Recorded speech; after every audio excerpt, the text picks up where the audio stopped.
High, আমার নতুন একটা মিষ্টি ব্লগে তোমাদের সবাইকে ওয়েলকাম। তো চলো আজকের ভিডিওটা শুরু করা যাক। ভিডিও শুরুর প্রথমেই বলি তোমরা সবাই কেমন আছো। আশা করছি খুব ভালো আছো। আমিও কিন্তু খুব ভালো আছি।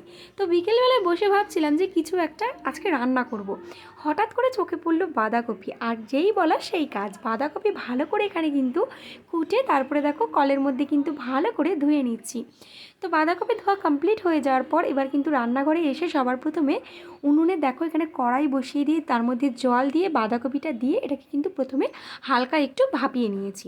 তো ভাপিয়ে নিয়ে এটাকে রেখে দিয়েছিলাম। তারপরে কি সন্ধ্যাবেলায় পকোড়াটা করেছিলাম। তো পকোড়া করার জন্য বাঁধাকপিতে অ্যাড করেছিলাম সবার প্রথমে বাঁধাকপি, কর্নফ্লাওয়ার, কালো জিরে আর কিন্তু লবণ আর কাঁচা মরিচ। তো সব কিছু কিন্তু ভালো করে মাখিয়ে নিয়ে তারপরে দেখো কড়াইতে এখানে তেল দিয়ে এটা কিন্তু আমি পকোড়াটা ভাজতে শুরু করে দিয়েছি।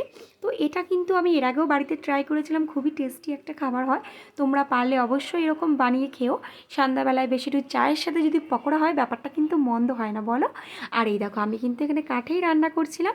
তো আমার ডেলি একটা ব্লগ তোমাদের সাথে শেয়ার করলাম। যদি চ্যানেলে নতুন হও চ্যানেলটা সাবস্ক্রাইব করে নিও। ততক্ষণ সবাই ভালো থেকো, সুস্থ থেকো। দেখা হবে নেক্সট ভিডিওতে। রাধে রাধে বন্ধুরা, আজকের ভিডিও এই পর্যন্তই। বাই।